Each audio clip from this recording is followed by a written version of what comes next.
Doutor Álvaro sempre com a gente aqui no Band News Station, tentando traduzir um pouco desse momento que o mundo está vivendo. Doutor Álvaro, e muita gente imaginava que o pior já tinha passado aqui nos Estados Unidos, também na Europa, e surgiu essa variante Delta, que tem preocupado demais autoridades por aqui. Los Angeles, por exemplo, voltou a ser obrigatória a utilização de máscara, mesmo para os vacinados, imunizados em ambientes fechados. Na Europa também está a discussão sobre volta de algumas restrições. Ontem as bolsas despencaram por causa desse receio, né, de se voltar a controlar a economia e tudo mais. O que dá para falar sobre essa variante Delta, doutor Álvaro, e principalmente para aquelas pessoas que já tomaram a vacina? As vacinas que estão aí, diferentes farmacêuticas, né, elas são confiáveis? Bom dia, doutor. Bom dia, Barão. Bom dia, Carla. Bom dia para os ouvintes. Bem, o problema dessas variantes, toda vez que aparecem as primeiras publicações, a gente tem poucas informações a respeito de dados que são importantes para a tomada de decisões. Mas para a variante Delta a gente já sabe algumas coisas. Primeiro, a carga viral, ou seja, a quantidade de vírus que a gente elimina pela via aérea, comparando essa variante com as outras, a primeira variante lá, a primeira de Wuhan, na China, é 1000 vezes maior a carga viral. Então, a possibilidade, a transmissibilidade dela é maior. Então, qual é o cenário global? Alguns países recuperaram com relação à quantidade de casos, tem melhores indicadores, na Europa, nos Estados Unidos, por causa da cobertura vacinal. Só que, mesmo nesses países, Barão, a cobertura vacinal ainda não é 100% e existe muito movimento anti-vacina, pessoas que não querem tomar vacina. Então, o que acontece? Aparece uma variação com grande potencial de transmissão sobre uma população que uma parte ainda não é vacinada, então começa realmente o processo de flexibilização. Ao mesmo tempo, as coisas começam a abrir. Então, você vê lá no Reino Unido, na Espanha e mesmo em alguns lugares dos Estados Unidos, um aumento do número de casos que preocupa, porque a gente está naquela maré de abrir tudo, tirar a máscara, dentro de um contexto ainda da população não inteiramente vacinada, esse cenário de variante Delta. Então, aquela velha história que a gente já falou na Covid, dar passos para trás às vezes. Não um passo grande como fechar tudo, mas mandar voltar as pessoas a usar máscara, tentar vacinar as pessoas que ainda não foram vacinadas, ainda evitar aquele cenário de grandes eventos, festas, aglomerações, tudo que parecia que ia acontecer muito rapidamente, a gente está vendo que vai ter que ser devagar, e essa variante Delta realmente tem esse potencial de transmissão maior, o que mostra esses indicadores piorando em alguns locais aí do mundo. Ô, doutor Álvaro, ontem o secretário estadual da Saúde de São Paulo, ele deu indicativo, ele caminhou, deu um passo a mais para aquilo que a gente imaginava que seria introduzir no calendário de vacinas a vacina contra o coronavírus, né, que seria uma vacinação anual. Queria ouvir a sua opinião a esse respeito. Olha, Carla, essa questão de terceira dose de vacina contra a Covid é algo bastante polêmico, porque não há nenhuma evidência em estudo publicado com relação à efetividade de eu dar uma dose adicional para a população, porque toda vez que eu estudo vacina em populações diferentes, eu tenho que avaliar exatamente se vale a pena fazer uma terceira dose. Depende da tecnologia de vacina que eu utilizei. A gente não tem essas informações ainda disponíveis para tomar uma decisão. Por exemplo, a gente sabe que historicamente, já nas vacinas anteriores, sempre é bom a gente falar de coisas que a gente já sabe, que a gente já estudou, que pessoas que têm imunidade mais baixa, elas precisam tomar doses de reforço de algumas vacinas. Pessoas idosas. Então, com a Covid-19, a gente tem que estudar e entender em quais populações eu preciso tomar uma terceira dose. Será que vai ser todo mundo? Será que são só os idosos? Será que só as pessoas com imunidade mais baixa, com comorbidades?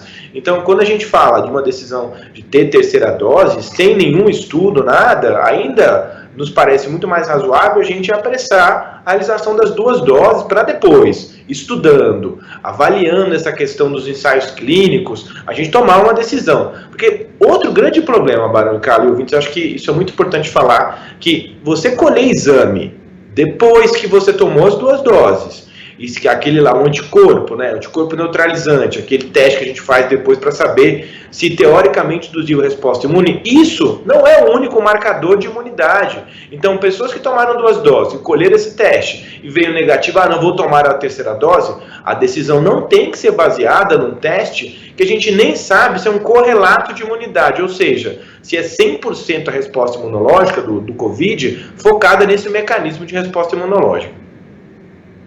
Doutor Álvaro, muita gente está mandando mensagem para cá, inclusive nosso ouvinte todas as manhãs, a Sônia, ela está perguntando sobre a AstraZeneca, né? Falou que tomou a segunda dose da AstraZeneca. Perguntando, doutor Álvaro, se é normal os tais efeitos colaterais na segunda dose, doutor Álvaro.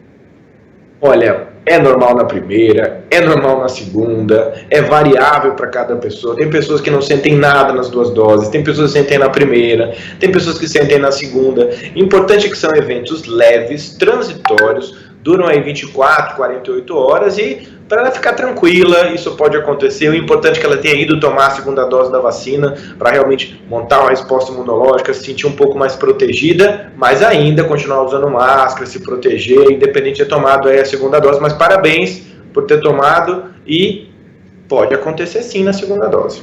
Eu tenho 2 dúvidas aqui que eu separei de ouvintes também. Vamos aproveitar e fazer a consulta, né? A Cris, ela tá dizendo... ela levanta a questão, doutor, da utilização de medicamentos durante a vacina. Por exemplo, ela diz, eu tomei a primeira dose e tô tomando anti-inflamatório. Tem algum problema em tomar a segunda dose fazendo uso de algum tipo de medicamento?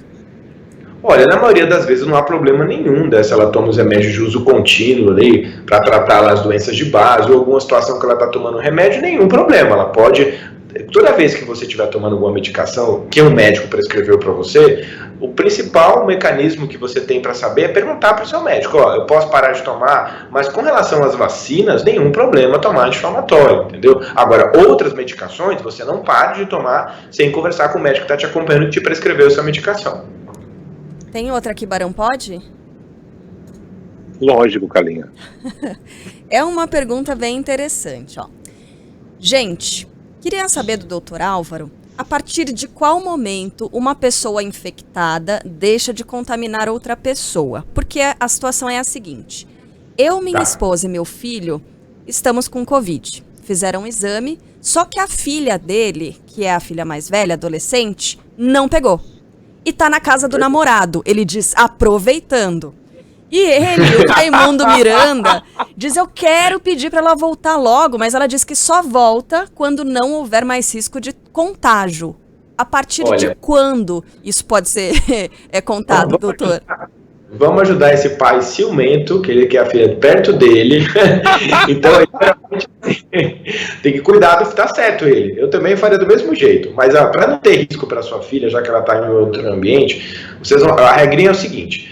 Quando vocês começaram a ter sintomas, vocês contam como dia 0. Supondo, quando o dia que você começou a ter o primeiro sintoma da Covid, coriza, dor no corpo, dor de cabeça, aí você soma 10 dias depois do início dos sintomas. Então, se 10 dias depois vocês estão bem, não tomam estucino, recuperaram, a transmissibilidade é praticamente 0. Então, mais ou menos 10 dias desde o início dos sintomas, aí você pode resgatar a sua filha. Que demais, a filha não tá nem aí, né? A filha tá adorando essa história, imagina, tá curtindo, namorado também, tá, beleza. Doutor Álvaro, voltando aqui à nossa pauta, né? Terceira dose da AstraZeneca, né? Queria que você falasse um pouco sobre isso. Olha, Barão, vai ser feito um estudo. Olha que interessante. O estudo da AstraZeneca foi construído com 2 doses. Só que existem dúvidas realmente da durabilidade dessa resposta imunológica. Quanto tempo ela dura, se é necessário vacinar com a terceira dose. Então, está sendo feito um estudo. O Brasil é o centro desse estudo, porque agora eu faço estudo de vacina de Covid em local onde o vírus está circulando. Então, Brasil, Índia, os locais onde tem vírus, é o local ideal para fazer estudo de vacina. Em populações que estão se expondo ainda ao Covid. Então, um braço desse estudo vai fazer a terceira dose e o outro braço vai fazer placebo. Então, a gente vai observar se fazer uma dose a mais vai acrescentar, do ponto de vista clínico, com o acompanhamento desses voluntários, um acréscimo de prevenção. Se a gente vê realmente que alguns grupos fazer uma terceira dose da AstraZeneca pode ser benéfico, pode capacitar melhor o sistema imunológico, proteger mais, provavelmente vai ser discutido, submetido à aprovação por agências regulatórias, o esquema de com 3 doses.